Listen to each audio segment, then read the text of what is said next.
एक बार फिर से आप सबका पढ़ो तो ऐसे पर स्वागत है। आज हम लोग कॉन्स्टिट्यूशन ऑफ इसराइल के बारे में डिस्कस करने वाले हैं। मैं आपको बता दूं, ब्रिटेन के जैसा इसराइल में भी कोई रिटन कॉन्स्टिट्यूशन नहीं है। यहाँ भी आपको अनरिटन कॉन्स्टिट्यूशन देखने को मिलेगा। अनरिटन कॉन्स्टिट्यूशन का क्या मतलब होता है? देखिए, इसकी तीन फीचर्स होती हैं। जो अनरिटन कॉन्स्टिट्यूशन होता है, यह अनकोडिफाइड होता है। कानून तो वहाँ होते हैं, लेकिन वह कानून जो है एक जगह कोडिफाई नहीं किए होते, एक जगह उनका संकलन नहीं होता, एक जगह उनको कलेक्ट करके नहीं लिखा जाता जैसे हमारे कॉन्स्टिट्यूशन में है। तो अनरिटन कॉन्स्टिट्यूशन में अनकोडिफाइड लॉज होते हैं। और अनरिटन कॉन्स्टिट्यूशन को बनाने के लिए कोई कंस्टिट्यूएंट असेंबली नहीं बिठाई जाती। जैसे अगर आप इंडिया के केस में देखिएगा तो इंडिया का एक आपका कंस्टिट्यूएंट असेंबली देखने को मिलेगा, जिसने एक स्पेसिफिक टाइम पीरियड में हमारे कॉन्स्टिट्यूशन को बनाया। तो अनरिटन कॉन्स्टिट्यूशन जिन कंट्रीज का है, वहाँ कोई भी अलग से कॉन्स्टिट्यूशन बनाने के लिए कोई अलग से बॉडी नहीं बैठती, पार्लियामेंट ही धीरे धीरे कानून पास करता है। और 20 साल, 25 साल, 30 साल के ग्रेजुअल जो है कानून को पास करने के बाद आपका एक कॉन्स्टिट्यूशन इवॉल्व होकर आता है, आपका एक लॉ इवॉल्व होकर आता है। साथ ही साथ आपका एक टाइम पीरियड में उस कॉन्स्टिट्यूशन को नहीं बनाया जाता। तो तीन फीचर क्या क्या होता है अनरिटन कॉन्स्टिट्यूशन के? अनकोडिफाइड होता है, कोई कंस्टिट्यूएंट असेंबली नहीं बिठाई जाती, और तीसरा कि एक आपका स्पेसिफिक टाइम पीरियड में नहीं बनाया जाता। तो इसराइल भी इसी कैटेगरी में फॉल करता है। तो जब इसराइल पहली बार आज़ाद हुआ तो इसराइल में बात चली कि चलो हम एक कॉन्स्टिट्यूशन बनाएंगे, कानूनों को कोडिफाई करेंगे। लेकिन जो इसराइल की पार्लियामेंट है, इसराइल की पार्लियामेंट ने कानून पास करने शुरू कर दिए। जो बेसिक लॉज थे वहाँ पास करने शुरू कर दिए, बहुत सारे बेसिक लॉज जो है इसराइल की पार्लियामेंट ने पास किए। और वही आपका धीरे धीरे चल के आपका बेसिक ब्लॉक बन जाता है, जिसको हम लोग आज इसराइल का कॉन्स्टिट्यूशन कहते हैं। उसी में जो जो चीज़ें, जो जो स्ट्रक्चर्स लिखी गई थी आपका लेजिस्लेचर के बारे में, एग्जीक्यूटिव के बारे में, जो है जुडिशरी के बारे में, उसी को हम लोग कॉन्स्टिट्यूशन ऑफ इसराइल जो है कंसिडर करके पढ़ने की कोशिश करते हैं। चलिए वन बाय वन सब कुछ हम लोग डिस्कस करते हैं डिटेल में। कुछ और चीज़ें मैं आपको बता दूं, या मैं स्लाइड में आगे जाकर आपको बताऊंगा डिटेल में। ओके। तो सबसे पहली बात है कि 1948 में आपका जब ब्रिटिश रूल एंड होता है तो इसराइल को इंडिपेंडेंस मिलता है। यूएन जो है एक पार्टीशन प्लान जो है प्रपोज करता है, और उस पार्टीशन जो है उस पार्टीशन प्लान के तहत आपका May 14 1948 में जो इसराइल है उसका फॉर्मेशन होता है। जैसे ही इसराइल बनता है, उसी टाइम में जो वहाँ के अरब स्टेट थे, क्योंकि इसराइल एक ज्यूइश स्टेट था, वहाँ का जो अगर आप रिलीजन देखिएगा तो जुडाइज्म है, यहूदी लोग हैं वहाँ। तो जो अरब लोग थे आसपास के, उनको जो है वो बात ठीक नहीं लगी और उन्होंने इसराइल पर हमला कर दिया। और तुरंत ही 1948 में वह राज्य तुरंत बना, वह स्टेट तुरंत बना। राज्य पॉलिटिकल साइंस में देश को ही बोला जाता है, so don't take it otherwise. Okay.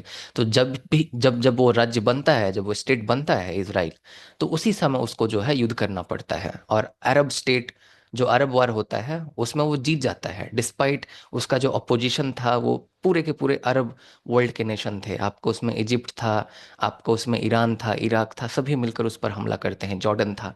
लेकिन फिर भी जो है इसराइल जीत जाता है। फिर उसके बाद 6 डे वार आपका होता है, बहुत फेमस है 1967 में। इसमें अगर आप देखिएगा तो जॉर्डन हमला करता है, फिर से सीरिया हमला करता है, इजिप्ट हमला करता है, ये हमला करते हैं। और फिर से आपका 6 दिनों का ये युद्ध जो है इसराइल जीत जाता है।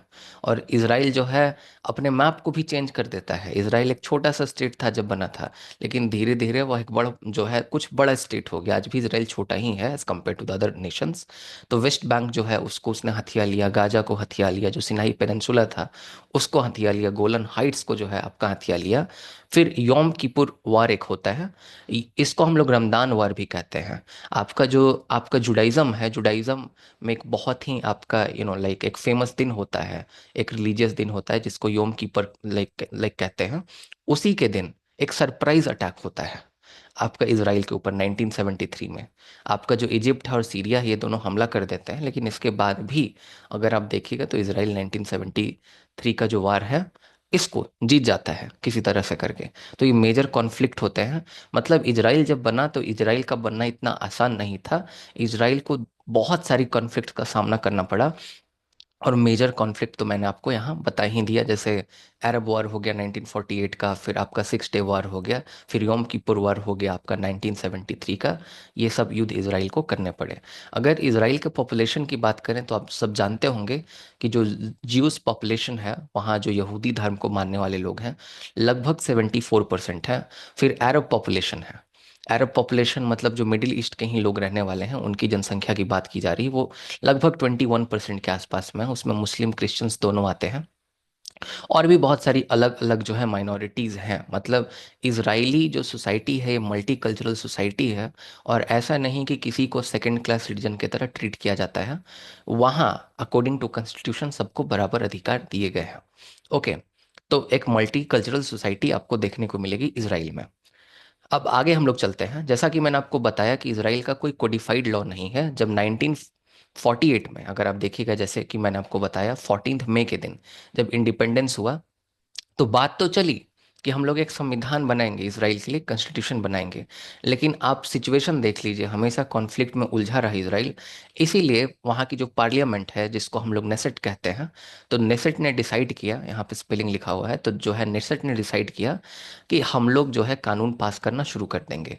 और वहाँ 14 बहुत इंपॉर्टेंट लॉज जो हैं वो पास किए गए। उन्हीं 14 लॉज को आपका बेसिक लॉ कहा जाता है।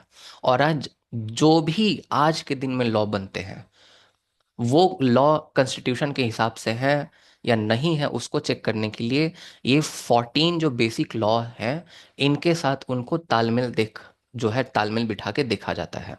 अगर वहाँ की सुप्रीम कोर्ट पाती है, आपको पता होगा जुडिशियल रिव्यू का कॉन्सेप्ट हमारे इंडिया में भी है, कि अगर हमारे यहाँ तो फेडरलिज्म भी है, मतलब हमारे यहाँ आपको स्टेट लेवल पे भी गवर्नमेंट देखने को मिलेगा, फेडरल लेवल पर भी गवर्नमेंट देखने को मिलेगा, मतलब सेंट्रल लेवल पर भी गवर्नमेंट देखने को मिलेगा। तो हमारे यहाँ जुडिशियल रिव्यू है, बहुत डीप कॉन्सेप्ट है। शॉर्ट में यही समझिए कि अगर कोई ऐसा कानून बनाता है हमारा लेजिस्लेचर, वो हमारे स्टेट का लेजिस्लेचर हो या फिर सेंट्रल लेजिस्लेचर हो, अगर वो कॉन्स्टिट्यूशन के अगेंस्ट जाता है, अगर कॉन्स्टिट्यूशन के कॉन्टरमिनेंस नहीं होता, तो उसको स्ट्राइक डाउन कर दिया जा सकता है बाय द हाई कोर्ट और may be by the supreme court. इसी को जुडिशियल रिव्यू कहते हैं। तो जुडिशियल रिव्यू का जो पैरामीटर है हमारे इंडिया में, that is the constitution of India, but there is no written constitution at all in Israel. तो आखिर कैसे तय किया जाएगा कि यह जो कानून बनाए जा रहे हैं इसराइल में, वो कानून जो है संविधान के हिसाब से है कि नहीं है? क्या है संविधान आखिर? तो जो बेसिक बिल्डिंग ब्लॉक आपका, जो 14 बेसिक लॉज जो शुरुआत में पास हुए 1950s में, इस 10 साल के टाइम पीरियड में, उसी को आज संविधान के तौर पर माना जाता है। तो बेसिक लॉ जो है, जैसे में द नेसेट लॉ पास किया गया, जिसमें आपका लेजिस्लेटिव फंक्शन आपको डिफाइन किया गया। उसके बाद आपका ह्यूमन डिग्निटी और जो लिबर्टी लॉ है, इसको पास किया गया। फिर बहुत सारे लॉज जो हैं पास किए गए। Israel as a nation state of Jews people, ये लॉ जो है पास किया गया। बेसिक लॉ आपका जो जिसको हम लोग कहते हैं कि आपका जितने भी जूस पीपल हैं, मतलब अगर कोई भी ज्यू है ना, कोई भी यहूदी है, तो उसको इसराइल जो है बाय डिफॉल्ट सिटीजनशिप दे देता है। तो अगर कोई यहूदी है, अगर वो इसराइल जाएगा, तो उसके लिए कोई कंडीशन नहीं है कि आप इतने साल रहो, ये बस वो या लाइक यहूदी होना चाहिए, and he will get the identity by the Israeli state. तो ये सब बेसिक लॉज जो है वो पास किए गए। तो वही जैसा कि मैंने आपको बताया कि इजरायली जो गवर्नमेंट है, ये ह्यूमन राइट और इकोनॉमिक प्रिंसिपल पर बहुत सारे स्टैट्यूट्स बनाए, बहुत सारे कानून बनाए 1950s में। और इसराइल के पास कोई सिंगल कोडिफाइड लॉ है नहीं। और इन्हीं बेसिक लॉ को आज हम लोग कॉन्स्टिट्यूशन के नाम से जानते हैं। आई होप आपको क्लियर हो गया होगा।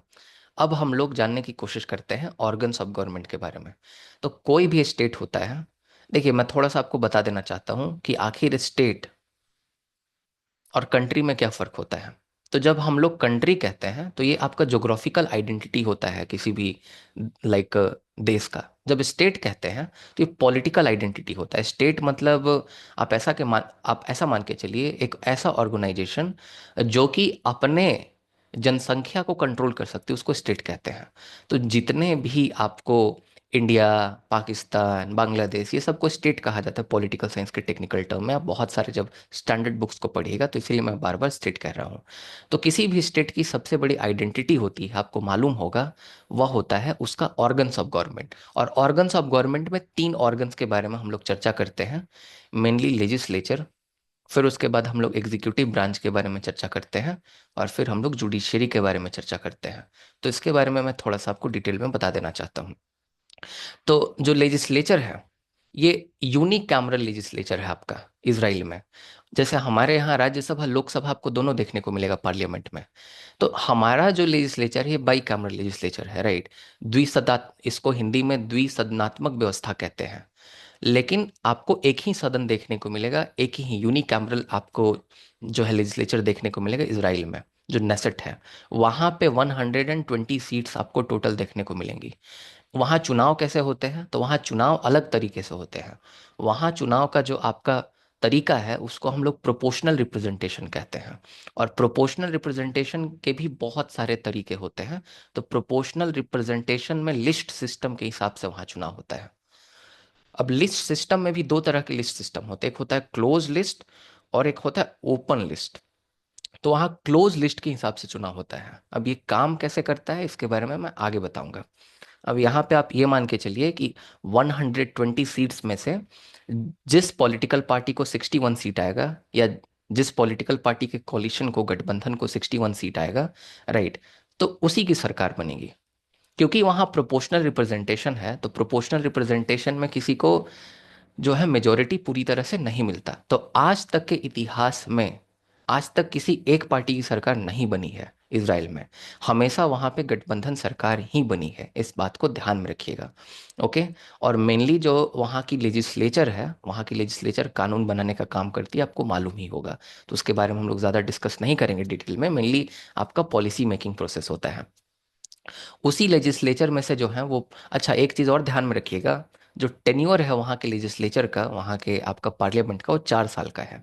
जैसे हमारे यहाँ आमतौर पर लोकसभा का टेन्योर 5 साल होता है, लेकिन लोकसभा 5 साल के पहले भी जो है डिसॉल्व हो सकती है, भंग हो सकती है। अगर मेजोरिटी, अगर अभी जिस पार्टी की सरकार है उसने मेजोरिटी लूज कर दिया और कोई भी वहाँ पर मुटेशन कॉम्बिनेशन नहीं बन पा रहा है जिससे एक नई सरकार बनाई जा सके, तो उससे क्या होगा? उससे आपका लोकसभा को भंग कर दिया जाता है, दोबारा से चुनाव बुलाए जाते हैं। आप विश्वास मानिए, जो आपका आपका नेसेट है उसका भंग होना बहुत आम बात है। आप मान के चलिए कि 2-3 साल में 3 से 4 चुनाव हो जाते हैं। मतलब 4 साल का पूरा टर्म नेसेट पूरा कर इसराइल में बहुत लाइक नेक्स्ट टू इम्पॉसिबल मान के चलिए। लाइक प्रोपोर्शनल रिप्रेजेंटेशन के कारण मैं आपको बताऊंगा क्यों, इसके पीछे का क्या कारण है, बट अभी तो आप इतना बस जानिए। ओके। तो ये आपका इसके लेजिस्लेचर के बारे में हो गया। उसके बाद अगर मैं बात करूं इसके एग्जीक्यूटिव के बारे में, तो यहाँ पे पार्लियामेंट्री फॉर्म ऑफ गवर्नमेंट है, ध्यान में रखिएगा, जैसे हमारे इंडिया में है। देखिए, पार्लियामेंट्री फॉर्म ऑफ गवर्नमेंट और प्रेसिडेंशियल फॉर्म ऑफ गवर्नमेंट में क्या फ़र्क होता है कि पार्लियामेंट्री फॉर्म ऑफ गवर्नमेंट में प्रेसिडेंट हो सकता है, नहीं भी हो सकता है, राइट। जैसे एग्जाम्पल के तौर पर ब्रिटेन का आप एग्जाम्पल लीजिए, तो ब्रिटेन एक पार्लियामेंट्री फॉर्म ऑफ गवर्नमेंट है, लेकिन वहाँ प्रेसिडेंट नहीं, वहाँ आपको मोनार्क देखने को मिलेगा। मतलब पार्लियामेंट्री फॉर्म ऑफ गवर्नमेंट में आपका एक हेड ऑफ स्टेट होता है, एक राज्य प्रमुख होता है। और जो हेड ऑफ स्टेट होता है पार्लियामेंट्री फॉर्म ऑफ गवर्नमेंट में, उसके पास नॉमिनल पावर होता है। ये डिज्योर हेड होता है, मतलब इसके पास नाम मात्र का पावर होता है। मेन जो पावर होता है पार्लियामेंट्री फॉर्म ऑफ गवर्नमेंट में, वो प्राइम मिनिस्टर के पास होता है, ध्यान रखिएगा। हमारे इंडिया में भी पार्लियामेंट्री फॉर्म ऑफ गवर्नमेंट है। हमारे यहाँ जो प्रेसिडेंट है वो डिज्योर हेड है, उनके पास नाम मात्र का पावर है, मेन पावर हमारे प्राइम मिनिस्टर के पास है, ध्यान में रखिएगा। इसी तरह इसराइल में भी है। Okay. Parliamentary form of government का सबसे जो इंपॉर्टेंट डिस्टिंग्विशिंग फीचर होता है कि आपका जो एग्जीक्यूटिव है, they are responsible to the legislature. मतलब जो लेजिस्लेचर है, जो विधायिका है, यह सवाल पूछ सकती है कार्यपालिका से, एग्जीक्यूटिव से क्वेश्चन कर सकती है, और एग्जीक्यूटिव को जवाब देना होगा लेजिस्लेचर को। ये सबसे इंपॉर्टेंट बात है जो कि आपको ध्यान में रखना है। ओके, ये सबसे डिस्टिंग्विशिंग फीचर होता है। ओके। मतलब पार्लियामेंट्री फॉर्म ऑफ गवर्नमेंट में आपको पूरी तरह से सेपरेशन ऑफ पावर नहीं देखने को मिलता। सेपरेशन ऑफ पावर या एसओपी क्या कहते हैं हम लोग? तो सेपरेशन ऑफ पावर की जो 3 ऑर्गन्स ऑफ गवर्नमेंट है, ये अपने अपने काम करें और ये एक दूसरे में इंटरफेयर ना करे। मतलब लेजिस्लेचर अपना काम करे, एग्जीक्यूटिव अपना काम करे, जुडिशरी अपना काम करे। लेकिन problem parliamentary form of government में क्या है कि जुडिशरी तो इंडिपेंडेंटली अपना काम करती है, लेकिन लेजिस्लेचर में से ही आपके एग्जीक्यूटिव को चुना जाता है। आज अगर आप देखिएगा तो हमारे पीएम मोदी साहब हमारे एग्जीक्यूटिव भी हैं, प्राइम मिनिस्टर भी हैं, लेकिन साथ ही साथ वो एक सांसद भी हैं, मतलब एक एमपी भी हैं, वो विधायिका के भी पार्ट हैं। तो यहाँ आपको पूरी तरह से सेपरेशन ऑफ पावर नहीं देखने को मिलता पार्लियामेंट्री फॉर्म ऑफ गवर्नमेंट में। तो हम लोग एग्जीक्यूटिव के बारे में डिस्कस कर रहे हैं। तो इसराइल में भी आपको प्राइम मिनिस्टर और कैबिनेट देखने को मिलेगा, जैसे हमारे भारत में है। और आपका जो आपका प्राइम मिनिस्टर होते हैं वो हेड ऑफ गवर्नमेंट होते हैं, वही सरकार के प्रमुख होते हैं। राज्य प्रमुख तो प्रेसिडेंट होते हैं, हेड ऑफ स्टेट होते हैं। लेकिन जो सरकार के प्रमुख है, हेड ऑफ गवर्नमेंट, उनके पास मेन पावर होता है, जो पॉलिसी मेकिंग का पावर होता है, एडमिनिस्ट्रेशन का पावर है, जो लाइक होता है, ये सब चीज़ें। जो कैबिनेट है, तो कैबिनेट में मंत्री रहते हैं, और जितने भी कॉलिशन पार्टीज हैं सबके मंत्री होते हैं, और ये सब आपके कलेक्टिवली रिस्पॉन्सिबल होते हैं लेजिस्लेचर को, मतलब नेसेट को। मैंने आपको बताया कि सबसे इंपॉर्टेंट यही फीचर होता है, that the executives are responsible to the legislature. This is the defining feature of the parliamentary form of government which can not be find in the presidential form of government, by the way. Okay, जैसे president के बारे में मैंने आपको बताया कि ये ceremonial head होते हैं स्टेट के, इनका बस सिंबॉलिक जो है ड्यूटी होता है हमारे इंडिया के जैसा ही। ओके, ये 7 ईयर के लिए बनते हैं, ध्यान रखिएगा, ये इनका टेन्योर होता है जो प्रेसिडेंट होते हैं। साथ ही साथ ये भी ध्यान में रखिएगा कि ये एक बार के लिए एक बार इनको सिंगली इलेक्ट किया जाता है, और ये पॉपुलर वोट से नहीं चुने जाते। मतलब पूरा इसराइल की जनता इनके लिए नहीं वोट करती, बल्कि जो नेसेट के मेंबर हैं, जो 120 लोग हैं, राइट, नेसेट में जो एमपीज हैं, वही वोट करके चुनते हैं, जैसे हमारे इंडिया में भी है। लेकिन हमारे इंडिया में तो जो प्रेसिडेंट का इलेक्शन का प्रोसेस है थोड़ा अलग है, क्योंकि यहाँ स्टेट के विधायक भी वोट करते हैं, पर वहाँ तो स्टेट का कॉन्सेप्ट ही नहीं है इसराइल में। वहाँ फेडरलिज्म आपको नहीं देखने को मिलेगा, मैं इसके बारे में आगे डिस्कस करूंगा। तो इस तरह से इनको चुना जाता है, और एक ही टर्म के लिए चुना जाता है। हमारे राष्ट्रपति जो हमारे भारत के, वो जितना बार चाहे उतना बार राष्ट्रपति बन सकते हैं, राइट। संविधान ने कोई रोक नहीं लगाया, लेकिन एक परंपरा डेवलप कर ली गई है, क्योंकि प्रेसिडेंट के पास ज़्यादा पावर नहीं होता हमारे भारत में, सबको मौका देना चाहिए। तो इसीलिए डॉक्टर राजेंद्र प्रसाद के बाद कोई भी ऐसा व्यक्ति नहीं बना हमारे भारत में जो 2 बार लाइक प्रेसिडेंट बना हो। एक एक परंपरा बना दी गई है, और ये परंपरा चल रही है। ओके, तो कभी कभी लिखित कानूनों से जो है अधिक आपका देखने को मिलता है कि जो परंपराएं हैं उनमें ज़्यादा जान होता है, राइट। मैंने लेजिस्लेचर के बारे में आपको बता ही दिया, यूनिक कैमरल लेजिस्लेचर है, एक ही हाउस है, 120 आपकी सीट्स है, राइट। सिंपल मेजोरिटी 61 में ये कानून बन जो है वो आपका सरकार बन जाता है। ओके, ये बिल पास करते हैं, डिबेट करते हैं, राइट। ये बेसिक और लॉज और ऑर्डिनरी लॉज सब इसी ने पास किए हैं। बेसिक लॉ मैंने बता दिया, जो कि कॉन्स्टिट्यूशनल प्रिंसिपल्स हैं वहाँ। ओके, ध्यान में रखिएगा इस चीज़ को। अब वहाँ के हम लोग जुडिशियल सिस्टम के बारे में बात करते हैं। वहाँ का जुडिशियल सिस्टम बड़ा यूनिक है। जुडिशियल सिस्टम वहाँ का क्या है, मैं आपको बता दूं कि एक सिलेक्शन कमेटी होती है। सिलेक्शन कमेटी जो है वहाँ जजेस को अपॉइंट करती है। अब वहाँ जो सुप्रीम कोर्ट है ना, देखिए वहाँ कोई हाई कोर्ट का कॉन्सेप्ट नहीं है। वहाँ का सुप्रीम कोर्ट ही हाई कोर्ट के जैसा भी, जैसे आप अगर जो ऑफिशियल वेबसाइट है जो इसराइल के सुप्रीम कोर्ट का, वहाँ पे देखिएगा तो वहाँ पे लिखा हुआ आपको मिलेगा that the supreme court of Israel has 2 hats. कि जो आपकी इसराइल की न्यायपालिका है, जो सुप्रीम कोर्ट है, जो उच्चतम न्यायालय है, उसके 2 टोपी है, राइट। 2 टोपी मतलब वो 2 तरह से काम करता है, like it has 2 hats. Supreme court के जैसा भी काम करता है, सुप्रीम कोर्ट हाई कोर्ट के जैसा भी काम करता है। अब समझिए कि ये दोनों में अंतर क्या है, राइट। देखिए ये बहुत ही बेहतर सिस्टम है मेरे ख्याल से। सुप्रीम कोर्ट, पहले आप समझिए कि नीचे में आपको स्पेशल कोर्ट्स देखने को मिलेंगे, लेबर कोर्ट, मिलिट्री कोर्ट जो है, रिलीजियस कोर्ट, ये सब कोर्ट्स देखने को मिलेंगे। फिर आपको मजिस्ट्रेट कोर्ट देखने को मिलेगा, ये बहुत माइनर केसेस को हैंडल करता है। मेन आपके डिस्ट्रिक्ट कोर्ट्स होते हैं। तो डिस्ट्रिक्ट कोर्ट में आपका, जैसे हमारे यहाँ डिस्ट्रिक्ट कोर्ट है, उसी तरह से आपका क्रिमिनल, सिविल और एडमिनिस्ट्रेटिव केसेस को सुना जाता है, ध्यान रखिएगा। लेकिन अगर कोई डिस्ट्रिक्ट कोर्ट से अगर उसके फैसले से कोई खुश नहीं है, तो वो कहाँ जा सकता है? वो जा सकता है आपका सुप्रीम कोर्ट में। हमारे यहाँ पहले हाई कोर्ट में आप जाते हो, और हाई कोर्ट में ही लगभग 99% केसेस खत्म हो जाते हैं। सुप्रीम कोर्ट जाना बहुत मुश्किल होता है। अगर आप कॉन्सेप्ट अभी नहीं जानते तो बाद में कभी उसके बारे में पढ़िएगा डिटेल में। तो मेनली जैसे हम लोग हाई कोर्ट में जाते हैं डिस्ट्रिक्ट कोर्ट के बाद, यहाँ पे अगर कोई बंदा अपील करेगा ना, तो यहाँ पे कोई बंदा अपील करेगा तो वो सुप्रीम कोर्ट में अपील करेगा। तब वहाँ की जो सुप्रीम कोर्ट है, सुप्रीम कोर्ट के जैसा काम करेगी, जब कोई क्रिमिनल, सिविल और कोई एडमिनिस्ट्रेटिव केसेस को सुन रही होगी, ध्यान में रखिएगा। ओके, लेकिन मान लीजिए कि अगर सरकार ने कोई कानून बनाया या एग्जीक्यूटिव ने कोई ऑर्डर पास किया, और जो सरकार का बनाया गया कानून है या जो एग्जीक्यूटिव ऑर्डर है वो संविधान के खिलाफ है। संविधान के खिलाफ माने बेसिक लॉज जो स्टार्टिंग में 14 बनाए गए थे उसके खिलाफ है। तो उसके लिए आप जब अपील करते हैं सुप्रीम कोर्ट में, तो अपने आप को हाई कोर्ट ऑफ जस्टिस कहता है, ध्यान रखिएगा। तो हाई कोर्ट जो है, एक ही कोर्ट है। हाई कोर्ट बोल लो, आप सुप्रीम कोर्ट बोल लो। तो सुप्रीम कोर्ट जो है ये आम जनता के क्रिमिनल केसेस, सिविल केसेस, ये सब में अपील सुनता है। लेकिन हाई कोर्ट जो है ये आपका मेनली, जैसे यहाँ पे लिखा हुआ भी है कि ये आपका मेनली सरकार के लिए गए फैसले को जो है सुनता है, उन लाइक उसका रिव्यू करता है।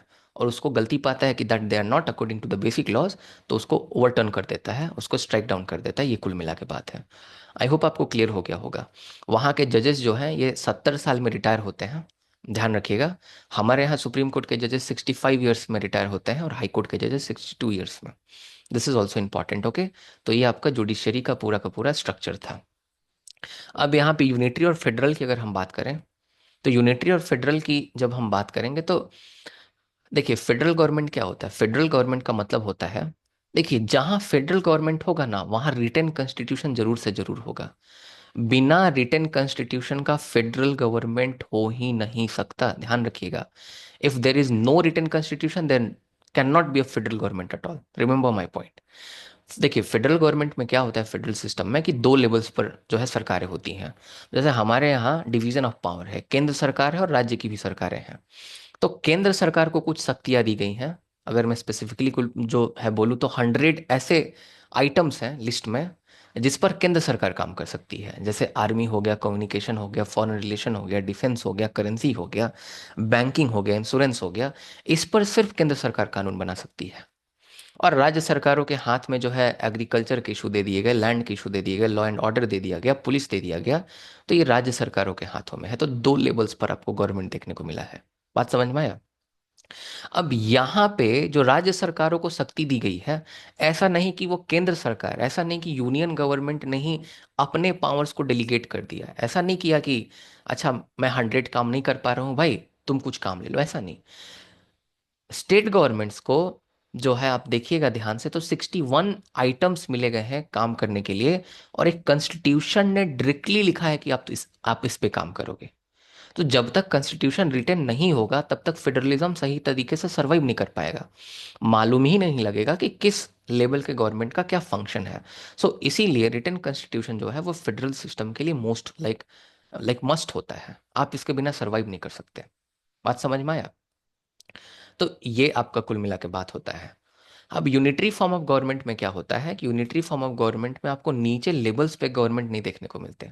और अगर नीचे लेवल पर गवर्नमेंट्स देखने को मिलते भी हैं, जैसे ब्रिटेन में अगर आप देखिएगा, तो ब्रिटेन में स्कॉटलैंड का आपको अलग लेजिस्लेचर देखने को मिलेगा, वेल्स इंग्लैंड का अलग आपको देखने को मिलेगा, यूके में, यूनाइटेड किंगडम में। तो उनको जो पावर्स दिए गए हैं ना, वो आपके डेलीगेटेड पावर्स हैं। जो आपका मेन पार्लियामेंट है जो लंदन वाला, उसने उनको पावर्स दिया, स्कॉटलैंड वालों को, वेल्स वालों को। बात समझ में आ रहा है? क्योंकि जब हम यूके की बात करें, यूनाइटेड किंगडम की बात करें, तो इसमें बहुत सारे सब पार्ट्स आते हैं। इसमें इंग्लैंड आता है, इसमें वेल्स आता है, इसमें स्कॉटलैंड का इलाका आता है, इसमें आपका नॉर्दर्न आयरलैंड का इलाका आता है। तो यहाँ पर भी आपको लोकल गवर्नमेंट्स देखने को मिलेंगी। लेकिन वहाँ जो लोकल गवर्नमेंट्स हैं आपका यूनाइटेड किंगडम में, इनको पावर दिया गया है ऊपर से डेलीगेट करके, इनको कोई संविधान पावर नहीं दिया है। और ये पावर्स कभी भी चाहे तो लंदन की सरकार ले सकती है, यूके की पार्लियामेंट कभी भी वापस ले सकती है। तो यही यूनिटरी फॉर्म ऑफ गवर्नमेंट होता है।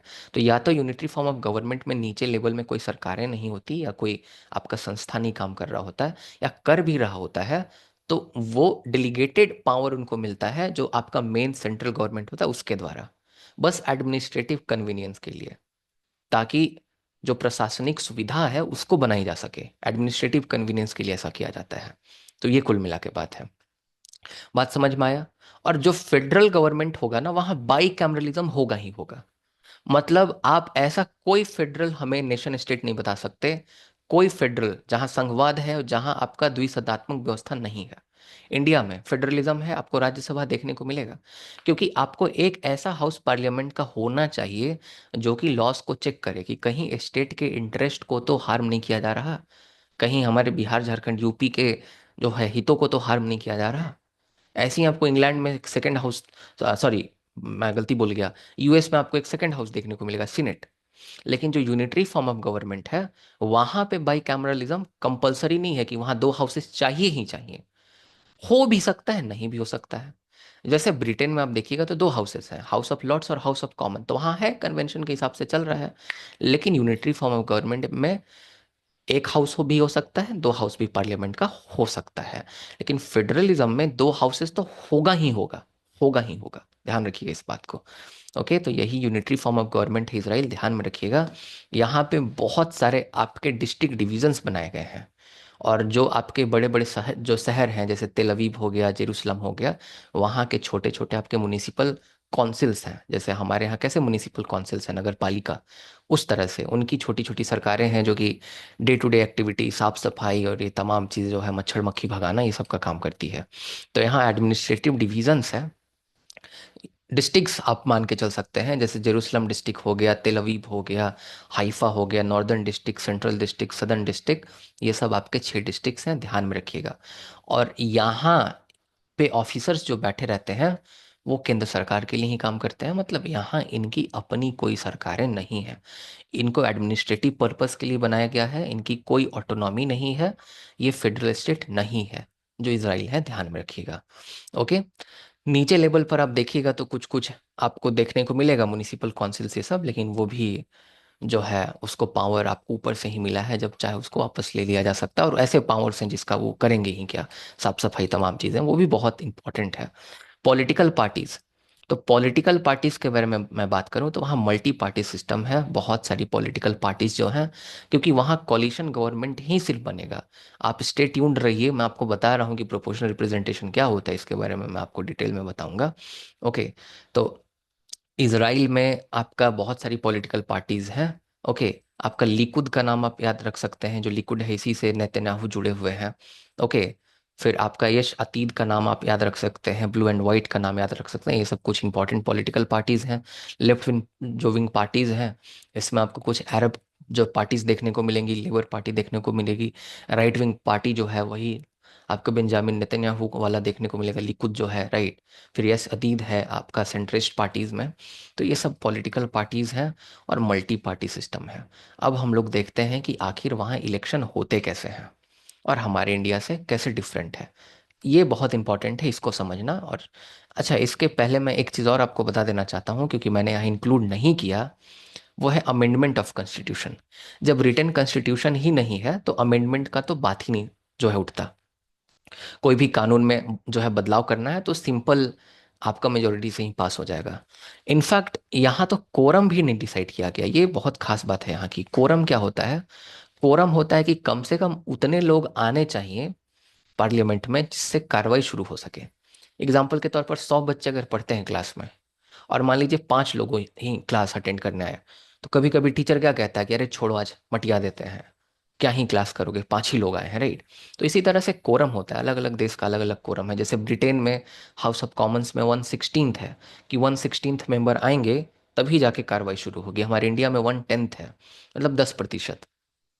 मतलब 543 अगर आपके लोकसभा के मेंबर्स हैं तो 55 मेंबर्स तो आने ही आने चाहिए, तभी जाके लोकसभा की कार्रवाई आगे बढ़ेगी, वरना कोई कार्रवाई नहीं बढ़ सकती। तब लोकसभा पोस्टपोन कर दिया जाएगा उस दिन का काम, उसका जो आपका उसका जो बिजनेस होगा। बात समझ में आया?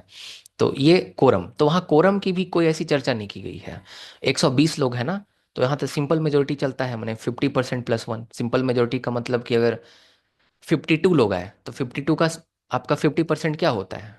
52 का 50% 26 होता है, और +1 कर दूंगा तो मतलब 27 लोगों ने भी हाँ बोल दिया।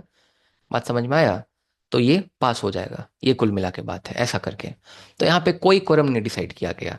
इनफैक्ट यहाँ 10 लोग भी आएंगे तो भी मीटिंग शुरू हो जाएगा, और 10 लोगों में से 6 लोगों ने भी कोई कानून कह दिया कि हाँ इसको बना दो, तो पास हो जाएगा। क्योंकि यहाँ पे संविधान अमेंड करना बहुत आसान है, या जो बेसिक लॉज हैं। अब बाद में जो अमेंडमेंट किए गए उसको सुप्रीम कोर्ट सही ठहराएगी नहीं ठहराएगी अलग बात है, राइट।